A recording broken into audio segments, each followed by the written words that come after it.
Assalamualaikum warahmatullahi wabarakatuh. Salam sehat untuk semuanya.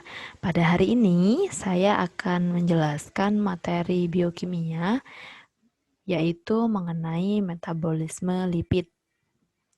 Nah, sebelumnya kita sudah pernah membahas mengenai metabolisme karbohidrat. Nah, untuk hari ini saya akan menjelaskan mengenai metabolisme lipid. Ini adalah gambaran umum dari proses metabolisme yang terjadi dalam tubuh kita, yaitu metabolisme dari beberapa biomolekul, ada protein, asam nukleat, kemudian ada polisakarida, dan ada lipid. Minggu lalu kita sudah belajar mengenai metabolisme dari polisakarida. Di sini akan saya review sedikit terkait dengan metabolisme dari karbohidrat. Jadi, makanan yang mengandung karbohidrat yang kita makan itu dalam bentuk polisakarida. Nah, dalam mulut, polisakarida ini akan mulai dicerna ya, akan mengalami proses pencernaan sampai nanti akhirnya polisakarida ini dipecah menjadi monosakarida. Nah, monosakarida ini bisa dalam bentuk glukosa, fruktosa, dan galaktosa. Untuk fruktosa dan galaktosa nanti akan mengalami proses metabolisme lebih lanjut yang akhirnya dihasilkan suatu glukosa. Nah, glukosa ini nanti akan memasuki proses metabolisme yang dinamakan dengan glikolisis, di mana glukosa akan diubah menjadi pirufat. Prosesnya terjadi di dalam sitosol atau disebut juga dengan sitoplasma. Di sini ya. Kemudian dari proses glikolisis ini, pirufat akan mengalami dekarboksilasi oksidatif membentuk asetil koenzim A. Nah, prosesnya terjadi di dalam mitokondria. Kemudian hasil dari dekarboksilasi oksidatif yaitu asetil koenzim A akan masuk ke siklus Krebs yang produk sampingnya adalah CO2. Dari siklus Krebs akan dihasilkan NADH dan FADH2 yang selanjutnya akan mengalami proses transfer elektron atau fosforilasi oksidatif di mana elektron-elektron yang ada pada molekul berenergi tinggi nih ya, membawa elektron NADH dan FADH2, elektronnya akan diberikan kepada U2 sehingga U2 akan mengalami reaksi reduksi menjadi H2O. Sebagai reaksi yang lain, maka akan terbentuk suatu energi, molekul berenergi tinggi yaitu ATP. Nah, di sini hasil akhir dari proses katabolisme karbohidrat itu adalah ATP. Untuk proses anabolismenya, di sini saya ambil satu contoh saja ya. Jadi ini proses anabolismenya adalah dari pirufat, kemudian akan disintesis suatu glukosa. Nah, prosesnya dari pirufat menjadi glukosa ini disebut dengan gluconeogenesis. Itu adalah review sedikit mengenai metabolisme karbohidrat. Selanjutnya untuk materi hari ini yaitu metabolisme lipid.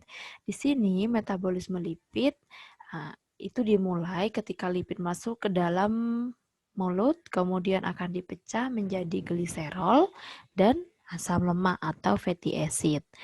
Nah, gliserol akan mengalami proses oksidasi atau katabolisme sehingga dihasilkan gliseraldehid 3-fosfat, sedangkan lipid nanti akan mengalami proses yang dinamakan dengan beta oksidasi yaitu proses katabolisme hingga akhirnya akan terbentuk suatu asetil koenzim A. Nah, untuk proses anabolismenya dalam materi hari ini, proses anabolismenya di sini saya ambil satu contoh yaitu saya akan menjelaskan mengenai proses pembentukan atau sintesis fatty acid dari bahan dasar asetil koenzim A. Itulah gambaran yang akan kita pelajari hari ini. Nah, ini ada beberapa informasi ya gambaran umum di mana lipid dalam mamalia ini 90%-nya itu berada dalam bentuk triasil gliserol atau disingkat dengan TAG. Nah, sumbernya bisa berasal dari makanan yang kita makan sehari-hari, itu banyak sekali yang mengandung lipid termasuk gorengan, kemudian santan, dan lain sebagainya. Sumber kedua adalah biosintesis de novo, di mana bahan dasarnya adalah asetil koenzim A. Yang ketiga adalah simpanan tubuh, yang di mana lipid ini disimpan dalam jaringan adiposa atau adiposit. Nah, di sini perlu diketahui bahwa lipid itu sifatnya tidak larut dalam air atau disebut juga dengan hidrofob atau disebut juga dengan non-polar. Nah, karena sifat lipid yang seperti ini, maka pada proses pencernaan dan proses yang lainnya itu perlu bantuan molekul-molekul lain yang sifatnya polar. Mengapa? Karena di sini sebagian besar materi dalam tubuh kita, baik itu dalam sistem pencernaan maupun aliran darah, itu terkandung cairan-cairan yang sifatnya polar. Gitu. Ini adalah proses pencernaan lipid. Jadi pada proses pencernaan lipid ini diawali dari kita makan makanan yang mengandung lipid, kemudian makanan-makanan tersebut akan masuk ke dalam usus halus. Nah, pencernaan lipid ini dimulai dari usus halus. Nah, lipid yang sifatnya nonpolar memasuki sistem pencernaan, kemudian selanjutnya akan masuk ke dalam aliran darah, maka harus berikatan dengan senyawa lain yang sifatnya polar, karena di sini dalam sistem pencernaan maupun aliran darah cairan-cairan dalam sistem pencernaan maupun aliran darah itu sifatnya adalah polar. Jadi solusinya adalah di sini dalam tubuh lipid akan diemulsifikasi oleh garam empedu. Nah, di sini garam empedu atau bile salts ini dihasilkan oleh kantung empedu. Di sini kantung empedu yang berwarna hijau atau disebut juga dengan gallbladder. Nah, di sini kemudian makanan-makanan yang mengandung lipid akan diemulsifikasi oleh garam empedu. Awalnya terjadi di usus halus. Nah, emulsi tersebut akan membentuk suatu misel. Nah, di sini misel itu bentuknya seperti bola. Jadi, pada bagian dalam itu sifatnya adalah nonpolar, di mana lipid-lipid tersebut berada pada bagian dalam dari misel. Nah, pada bagian permukaannya, di bagian luar itu adalah sisi atau bagian yang sifatnya adalah polar. Jadi garam empedu yang sifatnya polar itu akan menyelubungi bagiannya non-polar, kemudian akan menyelubungi pula lipid gitu. Nah, ketika sudah terbentuk suatu misel, maka enzim lipase di sini atau lipase intestinal, yaitu lipase yang ada dalam sistem pencernaan atau disebut juga dengan lipase pankreas, itu akan mendegradasi triasilgliserol yang merupakan penyusun utama dari lipid. Nah, akan didegradasi di sini TAG-nya sehingga menghasilkan asam lemak dan gliserol. Nah, asam lemak dan gliserol ini kemudian dapat diserap oleh mukosa usus halus. Nah, kemudian dapat masuk kemudian terkonversi menjadi triasilgliserol kembali. Jadi di sini di usus halus ini dipecah agar bisa diserap oleh mukosa usus halus, kemudian akan terkonversi kembali menjadi triasilgliserol. Nah, nanti ini ya resintesisnya ini akan dijelaskan di slide yang berikutnya. Setelah melalui ini ya mukosa usus halus, maka triasilgliserol yang tadi itu karena sifatnya itu adalah nonpolar, maka agar bisa masuk ke dalam aliran darah, triasilgliserol ini akan berikatan dengan protein dan kolesterol sehingga membentuk kilomikron. Nah, di sini. Kilomikronnya ini ya, kilomikronnya ini. Nah, kilomikron ini sebagian besar isinya adalah kolesterol dan hanya beberapa persen saja yang mengandung protein. Nah, kilomikron ini akhirnya bisa masuk ke dalam aliran darah karena ini ya tadi ya, karena sudah berikatan dengan protein ataupun kolesterol. Nah, sehingga kilomikron ini disebut juga dengan lipoprotein. Apakah ada lipoprotein yang lain? Ada, nanti kita akan bahas di slide berikutnya. Kilomikron ini kemudian masuk ke dalam aliran darah. Nah, di dalam aliran darah ini terdapat enzim lipoprotein lipase. Nah, ini ya.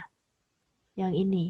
Enzim lipoprotein lipase ini fungsinya akan mendegradasi kilomikron, akan memperkecil ukuran kilomikron. Jadi kilomikron yang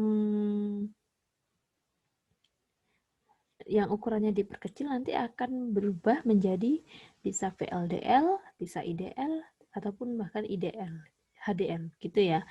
Nah, di dalam aliran darah nanti triasilgliserol akan dipecah kembali menjadi asam lemak dan gliserol. Nah, sehingga nanti asam lemaknya ini bisa masuk ke dalam sel yang membutuhkan atau bahkan bisa disimpan di dalam jaringan adiposa.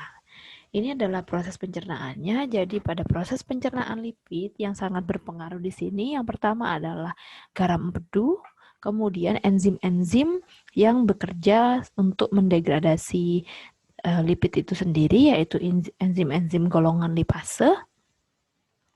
Selanjutnya juga dipengaruhi oleh protein maupun kolesterol, sehingga TAG tersebut, triasilgliserol, bisa masuk ke dalam aliran darah. Itu adalah proses pencernaannya. Nah, di sini ini akan saya jelaskan lebih detail mengenai emulsifikasi dari lipid. Emulsifikasi dari lipid ini dilakukan oleh garam empedu atau bile salts. Di sini bile salts itu sifatnya adalah amfifatik. Nah, karena sifatnya amfifatik, maksudnya ada dua sisi. Jadi ada sisi yang hidrofobik dan ada sisi yang hidrofilik. Bagian yang hidrofob ini akan berikatan dengan ini asam lemaknya, karena asam lemak sifatnya nonpolar. Nah, jadi yang hidrofilik nanti akan menyelubungi dan berinteraksi dengan senyawa-senyawa lain yang sifatnya lemak. Nah, sehingga ini dinamakan dengan mengemulsi lemak. Emulsinya dalam bentuk misel seperti ini ya. Bagian dalam adalah bagian yang nonpolar, sedangkan bagian yang di luar yang berinteraksi dengan yang lainnya, ini adalah bagian yang polar. Nah, setelah membentuk misel, ini akan memudahkan kerja enzim lipase pankreas yang ada dalam pencernaan sehingga dapat mendegradasi triasilgliserol ini menjadi asam lemak dan gliserol yang selanjutnya akan terbentuk kembali atau ini ya, sehingga akan membentuk kilomikron ini. Ini emulsi dari lipidnya. Oke, di sini kemudian karena adanya enzim lipase di sini, adanya enzim lipase ini akan mendegradasi lipid di sini. Nah, lipid yang paling banyak tadi sudah disebutkan adalah dalam bentuk triasilgliserol, adanya enzim lipase di sini setelah dalam bentuk misel, maka enzim lipase ini akan bekerja untuk mendegradasi triasilgliserol. Nah, menjadi yang pertama di sini adalah diasilgliserida ya. Triasilgliserida ini juga disebut dengan trigliserida, di mana ini terdiri dari 3 asil ya, gugus asil, yang di sini adalah asil yang pertama, asil kedua, dan asil ketiga.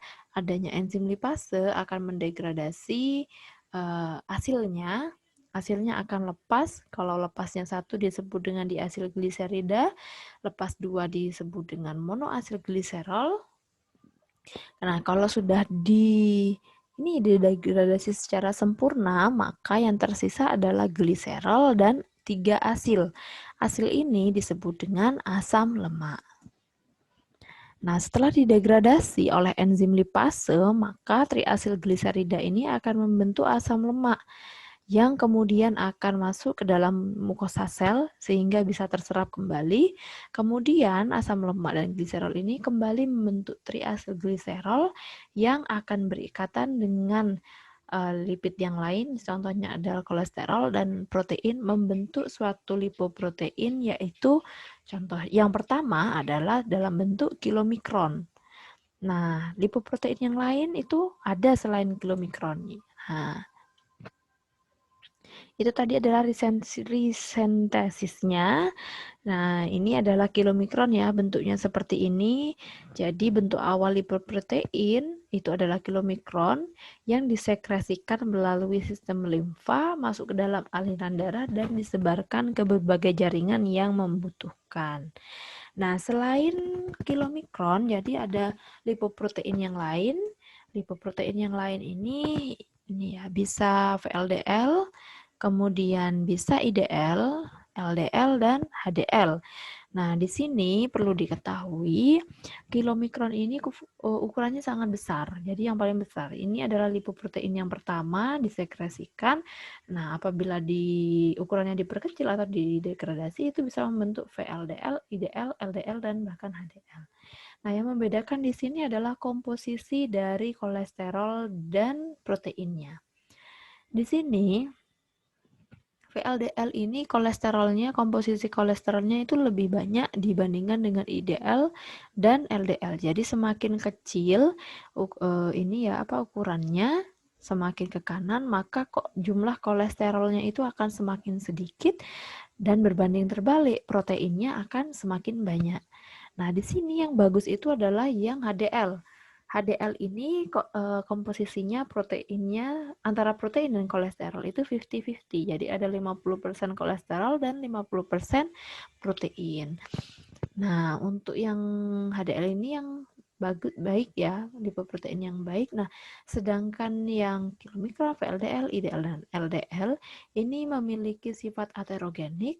Nah, sehingga dalam pembuluh darah ini bisa menyebabkan penyakit aterosklerosis jika jumlahnya itu terlalu banyak.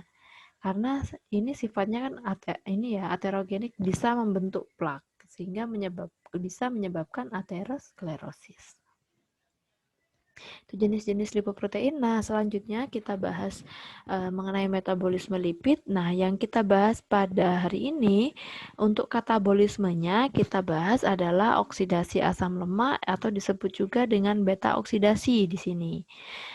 Nah, beta oksidasi ini nanti hasil akhirnya adalah berupa asetil koenzim A, di mana asetil koenzim A ini akan masuk ke dalam siklus Krebs dan transfer elektron dan menghasilkan energi.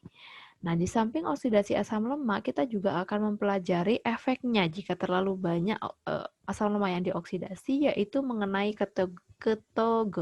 ketogenesis.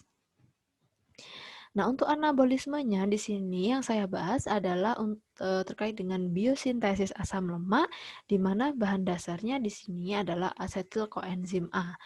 Hingga akhirnya terbentuklah suatu asam lemak. Ini adalah proses pemakaian asam lemak sebagai bahan bakar atau yang digunakan dalam proses katabolisme. Jadi ada pertama asam lemaknya dimobilisasi atau bergerak seperti apa, kemudian di proses aktivasi, dan yang terakhir adalah pemecahan asam lemak menjadi asetil yang disebut juga dengan beta oksidasi. Ini adalah proses mobilisasi dari asam lemak. Nah, pada bagian ini ya materi yang menarik untuk dipelajari. Pada gambar yang sebelah kiri di sini, sebentar saya kasih kursornya dulu biar jelas. Nah, pada gambar yang ini yang sebelah kiri, ini bisa bisa menjadi dasar terkait dengan isu yang bukan isu ya, banyak sekali diperbincangkan di media sosial atau banyak juga yang mungkin mahasiswa juga mengikuti program ini, yaitu diet ketofastosis. Saya rasa juga sebagian besar mahasiswa pasti tahu ya apa itu diet ketofastosis. Nah, di sini dasarnya adalah ini glukosa. Jika kita makan makanan yang banyak mengandung glukosa, maka kadar glukosa dalam darah ini akan meningkat. Nah, kadar darah yang meningkat ini, kadar glukosa dalam darah yang meningkat, ini akan merangsang insulin untuk disekresikan. Nah, insulin ini nanti akan mengaktifkan lipoprotein lipase, sehingga karena ada LPL ini, maka VLDL dan kilomikron ini nanti akan didegradasi menjadi fatty acid. Selanjutnya, fatty acid di sini akan masuk ke dalam, jika terlalu banyak ya, akan masuk ke dalam jaringan adiposa dan ditimbun sebagai ini asam lemak. Jadi nanti kalau makin banyak makan glukosa, makan karbohidrat, nanti akhirnya di metabolisme menjadi glukosa. Nah, glukosa ini bisa disimpan sebagai lemak. Makin banyak makan glukosa, maka lemak yang ditimbun dalam jaringan adiposa akan semakin banyak sehingga akan menambah berat badan. Gitu. Ini untuk yang banyak makan karbohidrat. Nah, sebaliknya di sini apabila kadar glukosa itu rendah atau tidak ada glukosa dalam aliran darah, maka insulin tidak akan disekresikan. Nah, sebagai gantinya di sini hormon glukagon ini akan akan disekresi berikut juga dengan hormon yang lainnya yaitu epinefrin dan ACTH. Kemudian hormon-hormon ini akan merangsang enzim HS lipase, di mana enzim ini akan memecah trigliserida yang ada dalam jaringan adiposa. Jadi yang ini adalah jaringan adiposa. Nah, trigliserida yang ada dalam jaringan adiposa ini selanjutnya akan didegradasi kemudian menjadi diasil gliserid, monoasil gliserid hingga akhirnya menjadi gliserol. Nah, ini otomatis akan melepaskan fatty acid, di mana fatty acidnya ini nanti dan gliserolnya akan keluar dari jaringan adiposa, yang selanjutnya fatty acid akan mengalami proses beta oksidasi. Nah, dari beta oksidasi akan dihasilkan energi, yang energinya selanjutnya akan digunakan oleh sel dalam melakukan aktivitas tubuh. Karena di sini trigliseridnya atau lemaknya itu didegradasi, maka yang ada dalam jaringan adiposa ini akan semakin berkurang. Nah, berkurangnya trigliserida atau TAG dalam jaringan adiposa ini otomatis akan membuat massa atau berat dari jaringan adiposa ini berkurang sehingga berat badan juga dapat berkurang. Nah, ini adalah dasar yang digunakan dalam diet ketofastosis. Biasanya orang-orang yang obes itu menjalani program diet ketofastosis di mana yang dimakan itu adalah makanan-makanan rendah karbohidrat dan yang tinggi lemak. Tapi perlu diperhatikan juga di sini karena makanan yang dimakan itu banyak yang mengandung lemak, maka perlu diperhatikan kadar kolesterol atau kadar lemak yang ada dalam darah. Dan kalau misalkan mau mengikuti diet ketofastosis juga ini tidak sembarangan terus makan makanan yang tidak berkarbohidrat sama sekali. Jadi diet yang baik itu pastinya juga harus dikonsultasikan dengan dokter ataupun ahli gizi terkait dengan makanan apa yang harus dimakan dan berapa kalorinya. Begitu, itu adalah yang bisa saya jelaskan. Nah, untuk proses mobilisasinya di sini ini penjelasan lebih lanjutnya. Jadi dari sini ketika hormon-hormon yang ini ya yang dapat mengaktifkan proses pemecahan trigliserid itu aktif, maka di sini akan CAMP ini akan ATP akan mengaktifkan adenilasi klase sehingga CAMP akan meningkat. Nah, CAMP ini akan mengaktifkan protein kinase sehingga memecah trigliserida menjadi asam lemak dan gliserol. Nah, asam lemak ini nanti akan keluar menuju ke dalam aliran darah, tapi di sini di aliran darah asam lemak tidak sendirian. Lagi-lagi karena sifatnya yang nonpolar, maka asam lemak ini akan bergabung dengan senyawa-senyawa lain yang amfifatik atau yang bisa ini ya, bagian luarnya bisa bersifat polar sehingga dapat ini apa namanya mengalir di aliran darah. Selanjutnya dari aliran darah ini nanti bisa masuk ke dalam sel atau jaringan yang membutuhkan asam lemak gitu. Itu adalah proses mobilisasinya. Selanjutnya ini adalah penjelasan yang tadi saya sampaikan. Jadi di sini insulin itu adalah menstimulasi lipoprotein lipase di mana meningkatkan pengambilan asam lemak. Kemudian asam lemaknya ini akan disimpan di dalam jaringan adiposa. Selain itu, menstimulasi pula proses terjadinya glikolisis, yaitu mengubah glikosa menjadi pirufat. Nah, karena di sini pengambilan asam lemaknya itu digiatkan, maka otomatis insulin akan menginaktivasi hormon sensitif lipase atau HSL yang fungsinya adalah untuk mendegradasi trigliserida. Untuk hormon yang lainnya yaitu glukagon dan epinefrin, itu fungsinya adalah mengaktifasi adenilasi klase dan HSL. Nah, adenilasi klase ini nanti dan HSL ini ujung-ujungnya nanti akan mendegradasi TAG.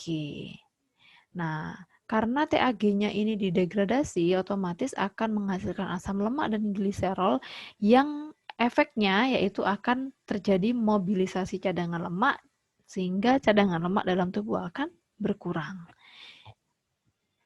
Ini yang bisa dijelaskan. Kemudian selanjutnya yaitu katabolisme lipid, yaitu oksidasi asam lemak. Nah, oksidasi asam lemak ini disebut juga dengan oksidasi beta oksidasi maksud saya.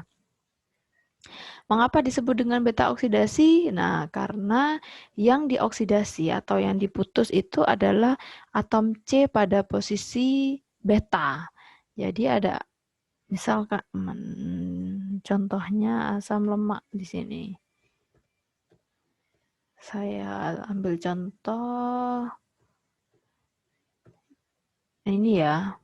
Ada.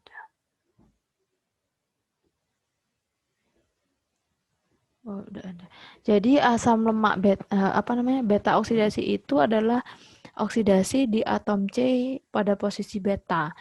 Misalkan ini ya, atom C pertama itu adalah atom C yang mengikat gugus karbonil, kemudian ada atom C alfa, kemudian itu alfa ya, kemudian ada atom C beta. Nah, beta oksidasi itu adalah yang di posisi beta yang dioksidasi sehingga nanti akan putus ikatannya, yaitu antara atom C kedua dan ketiga. Itu adalah beta ini ya oksidasi beta oksidasi. Nah, di sini proses yang pertama kali terjadi pada oksidasi asam lemak itu adalah pertama aktivasi dari asam lemaknya. Nah, aktivasi asam lemak ini hasilnya adalah ini dengan hasil koenzim A berlangsung di membran yang bagian luar. Nah, pada proses aktivasi ini membutuhkan ATP yang digunakan untuk proses pembentukan ikatan thioester. Jadi ini asam lemak ini nanti akan berikatan dengan ini ya, koenzim A sehingga menghasilkan asil koenzim A. Asil itu adalah ini, yang rantai C-nya itu panjang. Kalau rantai C-nya hanya 2, namanya adalah asetil gitu. Nah, ikatan thioester adalah ikatan yang ini. Ini ikatan thioester. membutuhkan ATP di sini pada proses aktivasinya. Selanjutnya, pada tahap yang kedua adalah transportasi dari asil koenzim A.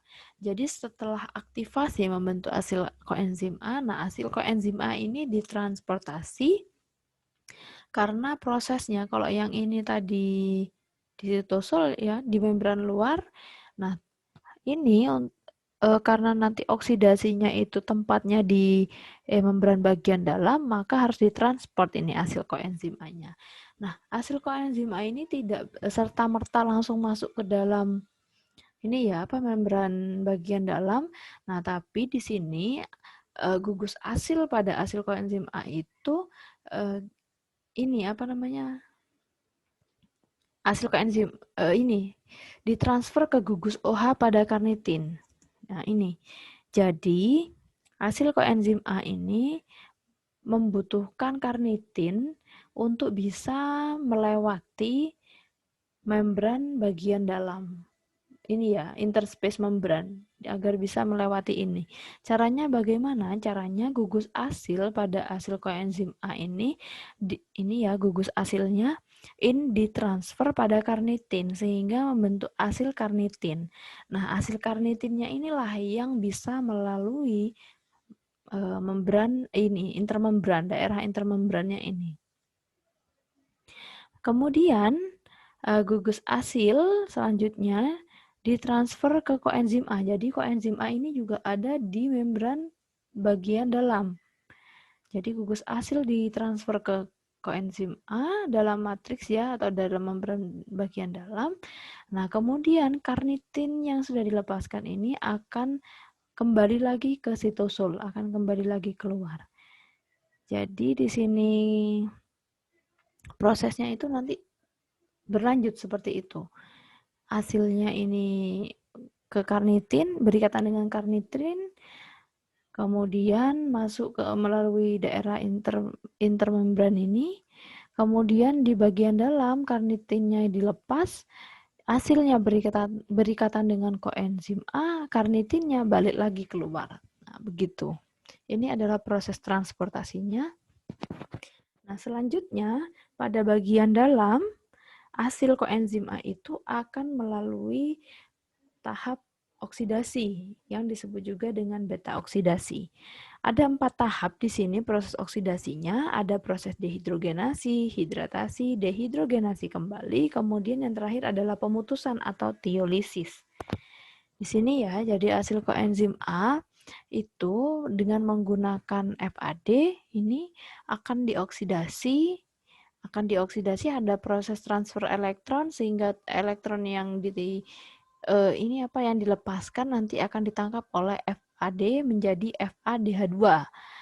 Nah, hasil di sini yang akan teroksidasi sehingga membentuk ini transenoil koenzim A. Kemudian akan mengalami proses hidratasi oleh enzim enoil CoA hidratase, koenzim A hidratase. Nah, membentuk beta hidroksi asil koenzim A. Selanjutnya dari proses hidratasi ini ya, hidratasinya jadi pada atom C yang ketiga di sini. Pada atom C yang ketiga ada tambahan gugus OH di sini.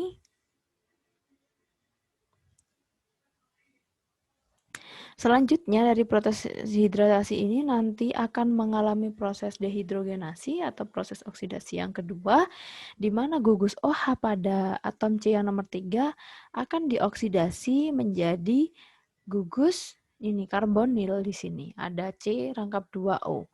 Elektron yang dilepaskan nanti akan ditangkap oleh NAD+ menjadi NADH. Selanjutnya dari proses ini akan terjadi pemutusan ikatan C, yaitu proses teolisis yang dibantu oleh enzim asil koenzim A asetiltransferase. Di sini dibutuhkan juga koenzim A ikatan tioester ya, di sini. Nah, terjadi pemutusan di atom C yang di sini sehingga terbentuklah ini asetil koenzim A dan asil koenzim A yang atom C-nya itu sudah berkurang 2. Begini ini adalah proses proses yang umum. Nah, nanti kalau misalkan atom C-nya terus mengalami pemutusan berulang dengan dikurangi 2 atom C. Ini siklusnya seperti ini. Nah, selanjutnya ini adalah reaksinya. Jadi ada asil koenzim A ya, atom C asil koenzim A, FAD dan NAD+. Oh, kemudian butuh H2O dan koenzim A. Hasil akhirnya di sini adalah asetil koenzim A dan perlu digarisbawahi ada FADH2 dan NADH. Oke, selanjutnya beta oksidasi asam lemak ini menghasilkan asam lemak dengan 2 atom C yang lebih pendek, yang sisanya selanjutnya akan masuk ke dalam siklus seperti awal, seperti yang saya jelaskan sebelumnya. Nah, selanjutnya kalau atom C-nya asam lemaknya itu jumlahnya genap, maka hasil akhirnya adalah asetil koenzim A. Sedangkan bila asam lemaknya berjumlah ganjil, maka produk akhirnya itu propionil berupa propionil koenzim A, di mana propionil koenzim A ini nanti juga bisa membentuk suksinat yang nanti akhirnya masuk juga ke siklus Krebs. Kemudian untuk asam lemak tak jenuh itu yang dioksidasi, maka ini butuh 2 enzim tambahan karena ada yang ikatan rangkap ya di sini. Nah, enzim tambahannya itu adalah ini, enoil koenzim A isomerase dan 2,4 di enoil koenzim A reduktase. Nah, ini prosesnya seperti ini. Nah, di sini ini kan ada ikatan rangkapnya ya. Ikatan rangkapnya ini dalam posisi cis. Jadi diperlukan enzim tambahan tersebut itu untuk mengubah posisinya agar bisa menjadi trans sehingga bisa diputus nanti. Nah, proses yang selanjutnya itu sama seperti pada asam lemak jenuh.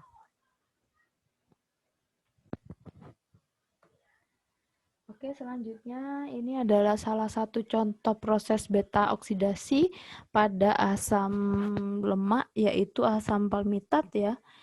Nah, prosesnya ini dia, ini beta. Jadi pemutusannya di sini, di atom C2 dengan 3. Ini posisi atom C alfa, ini atom C beta. Nah, pemutusannya itu di sini. Nah, sehingga terbentuk asetil. Jumlah atom C-nya 2, kemudian hasilnya itu adalah atom C-nya itu berkurang 2 hasilnya. Ini prosesnya seperti yang sudah dijelaskan di awal. Ada palmitoyl koenzim A, kemudian akan mengalami dehidrogenase, membentuk ini, terus dihidratasi, ada UH-nya. Kemudian dari sini akan membentuk ini ya, dioksidasi keton, OH-nya akan membentuk keton ya. Selanjutnya ini nanti akan, ini tanda panahnya kebalik, seharusnya ke atas ini tanda panahnya. Kemudian dari sini, oh betul ya, iya betul. Dari sini, ini ke sini, ini ke sini ya. Nah selanjutnya di sini ke atas ini dari keton ini nanti akan mengalami proses tiolisis, diputus di sini membentuk asetil dan myristoyl koenzim A. Nah, prosesnya seperti ini. Jadi berulang itu. Awalnya ini kan 16 ya, karena mengalami pemutusan jadi 14. Nanti kalau siklusnya berulang lagi, berkurang lagi 2 atom C sehingga jadi 12. Kemudian dikurangi lagi atom C-nya 2 jadi 10. Berlanjut sampai tersisa hanya asetil koenzim A. Nah, ini adalah hasil oksidasi dari palmitat. Nah, hasil oksidasinya karena ada 16 atom C, maka yang diperoleh di sini adalah 8 asetil koenzim A. Asetil itu kan jumlah atom C-nya 2. Nah, jadi kalau misalkan ada 16 atom C, maka 16 bagi 2 hasilnya adalah 8. Maka ada 8 asetil koenzim A. Selanjutnya ada 7 FADH2 dan 7 NADH. Karena ada 7 siklus ya di sini. Nah, reaksinya ini energinya ya. Energinya secara keseluruhan nilai bersihnya itu aktivasi di sini membutuhkan 1 ATP. Nah, untuk oksidasi 8 asetil koenzim A, di sini asetil itu satu asetil bisa menghasilkan 12 ATP karena ada 8 asetil, jadi totalnya ada 96 ATP. Kemudian untuk oksidasi 7-FADH2, 1 FADH2 itu setara dengan 3 ATP karena ada 7 FADH2, maka totalnya ada 14 ATP. Kemudian untuk NADH2 itu setara dengan 3 ATP. Jadi karena ada 7 NADH, maka total ATP-nya adalah 21. Sehingga total keseluruhan dikurangi dengan aktivasinya, maka jumlah ATP-nya adalah ada 130. Jadi pada oksidasi palmitat ini itu akan menghasilkan 130 ATP. Nah, bagaimana selanjutnya dengan asetil koenzim A hasil proses beta oksidasi? Nah, hasil proses beta oksidasi ini asetilnya nanti akan masuk ke dalam siklus Krebs di sini. Akan masuk ke dalam siklus Krebs. Nah, di dalam siklus Krebs ini akan menghasilkan akan menghasilkan FADH2 dan NADH juga. Nah, pada beta oksidasi itu kan juga menghasilkannya. Ini nanti FADH2 dan NADH-nya akan masuk ke dalam transfer elektron atau proses respirasi, pernafasan, sehingga hasil akhirnya diperoleh energi dalam bentuk ATP yang jumlahnya adalah berkisar pada nilai 130. Nah, di sini asetil koenzim A ini bisa masuk ke dalam siklus Krebs. Nah, apabila asetil koenzim A yang dihasilkan itu berlebih, maka asetil koenzim A-nya ini bisa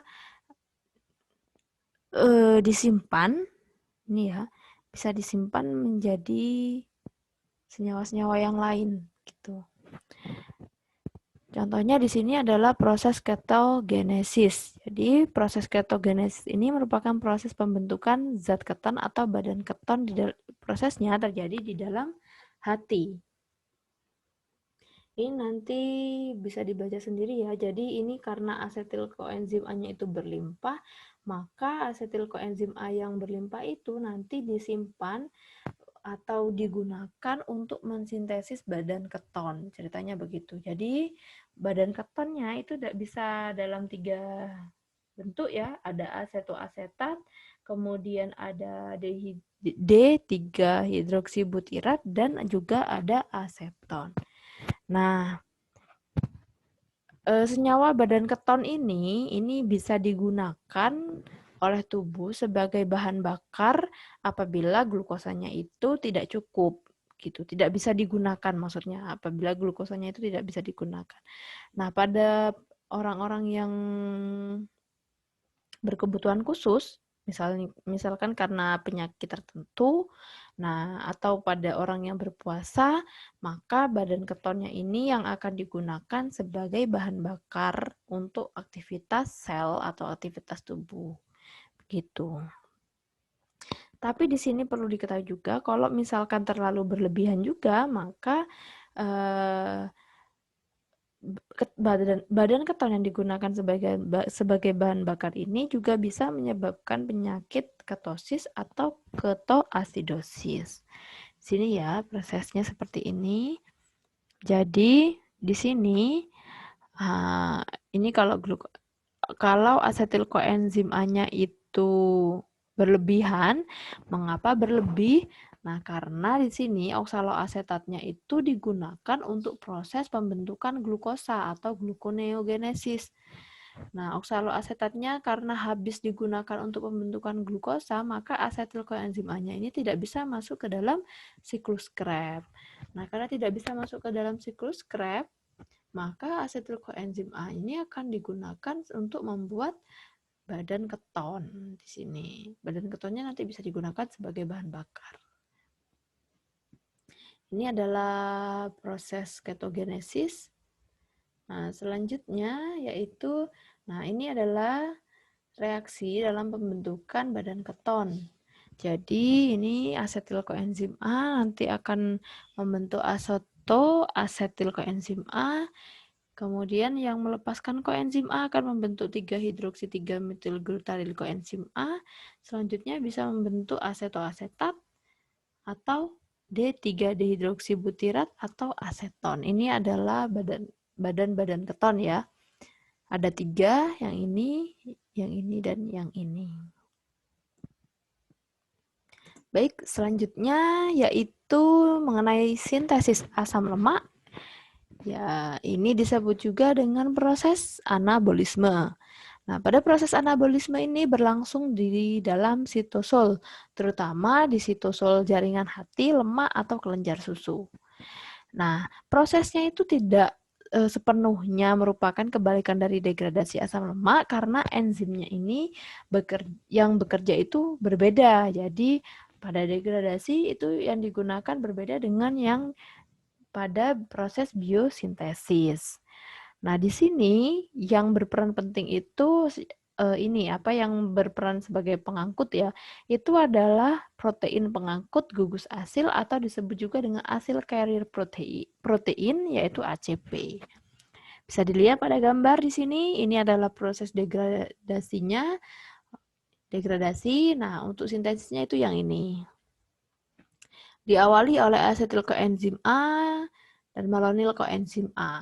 Langsung lanjut yang selanjutnya akan saya jelaskan di sini.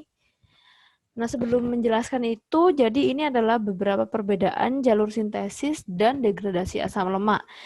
Nah, bisa dilihat dari lokasi, bentuk senyawa antaranya, kemudian enzim-enzim yang terlibat, kemudian kebutuhan oksidator atau reduktor.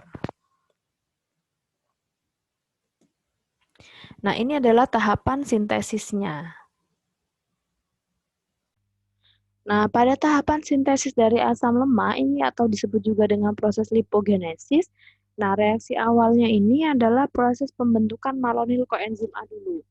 Jadi, membentuk malonyl koenzim A yang terjadi di sitosol, ini reaksinya adalah seperti ini. Reaksi awalnya, kemudian reaksi yang kedua adalah pemanjangan rantai pada putaran yang pertama. Nah, ini prosesnya terjadi di mitokondria dan retikulum endoplasma. Jadi, tadi membentuk ini ya, malonyl koenzim A. Nah, pada proses pemanjangan ini dibentuk asetil ACP, ACP ini carrier-nya ya, atau pembawanya, dibentuk asetil ACP dan melonil ACP. Kemudian terjadi reaksi kondensasi antara asetil ACP dengan malonyl ACP. Nah, untuk membentuk asetoasetil ACP dan CO2 ini. Jadi antara asetil sama malonyl bentuk 4C nanti. Nah, ini kan asetil 2 ya, malonyl itu ini malonyl 3. Nah, jadi ini nanti jadi 4C plus C1-nya itu dari dalam bentuk CO2. Jadi asetil ACP sama malonyl ACP. Nah, ini ikatannya antara ACP sama ini apa namanya? Koenzim A-nya itu ikatannya ini kovalen di sini. Ikatannya kovalen. Nah, prosesnya ini. Asetil sama malonyl itu nanti bentuknya ini, asetil ini ya. Kemudian malonyl itu ini. Nah, ini sama ini nanti terkondensasi membentuk asetoasetil 4 atom C. 1, 2, 3, 4. Kemudian kan di sini ada 4, di sini ada 3 ya. Kemudian di sini ada 2, seharusnya 5 atom C. Nah, di sini ada 4, 1 atom C-nya itu dibuang dalam bentuk CO2 di sini. Nah, itu tadi. Kemudian akan terjadi reaksi reduksi selanjutnya. Ini lanjutan dari yang tadi. Nah, di sini asetil ini akan direduksi menjadi ini D3-dehidroksibutiril ACP. Lagi-lagi ada ACP-nya ya di sini. Nah, reduksinya ini molekul NADPH ini akan direduksi menjadi NADP+. Selanjutnya dehidrasi membentuk ikatan rangkap trans. Prosesnya ini ya.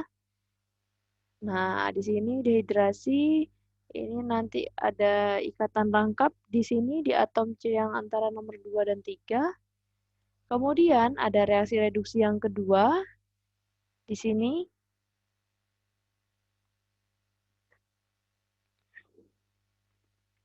Reduksinya itu yang kedua itu mengubah ikatan rangkap menjadi ikatan tunggal. Nah, ini awalnya di sini rangkap, ini jadi ikatan tunggal di sini.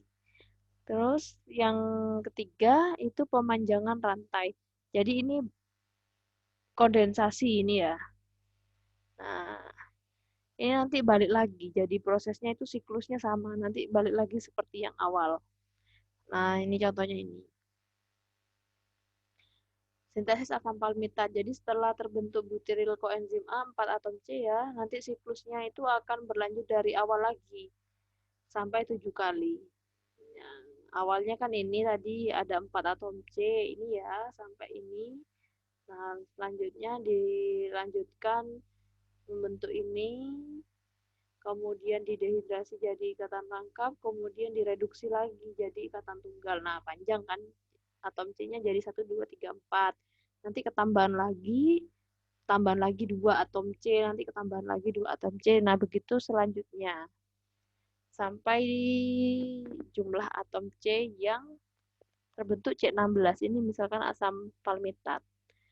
Nah, kemudian, nah tadi ini kan masih dalam bentuk hasil ini ya C16 hasil ACP. Nah, tahap akhir di sini adalah bila palmitoil ACP itu bereaksi dengan air, kemudian membebaskan ACP. Jadi ini nanti bereaksi airnya masuk, ACP-nya lepas. Nah, ini seperti ini. Reaksi sempurnanya itu seperti ini. Reaksi keseluruhan maksud saya seperti ini reaksinya. Nanti bisa dibaca-baca kembali.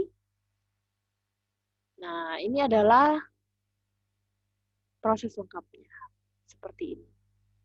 Sebenarnya ini sama dengan yang sebelumnya, cuma ini ditulis dalam reaksi yang lebih lengkap. Jadi satu maksudnya, jadi satu. Nah, ini adalah latihan soal. Jadi soalnya misalkan berapakah jumlah ATP, oh ini jumlahnya 2 kali. Berapakah jumlah ATP yang dihasilkan dari proses beta oksidasi asam lemak dengan jumlah atom C10? Ini prosesnya, jadi C10 dioksidasi jadi C8, dioksidasi lagi jadi C6, kemudian 4, akhirnya adalah C2, yaitu bentuk asetil yang paling sederhana. Nah, produknya, aktivasinya itu membutuhkan 1 ATP, dikurangi jadi minus. Karena ada 5 asetil, berarti 5 kali 12, karena 1 asetil itu menghasilkan 12 ATP ya, jadi 60.